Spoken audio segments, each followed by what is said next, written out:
ভারতীয় জাতীয় কংগ্রেস দল পরিত্যাগ করে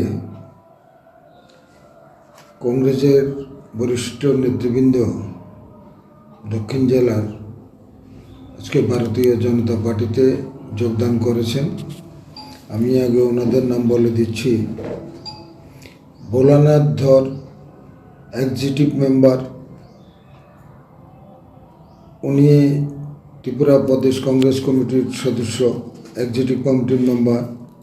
তমাল ধর, ব্লক প্রেসিডেন্ট 35 বিলোনিয়া কেন্দ্র। Bimal Das Rishyamukh, block Congress president. Premtosh Mahajan, president 34 Rajnagar block. Sujal Dutta, president 40 Sabroom block Congress president.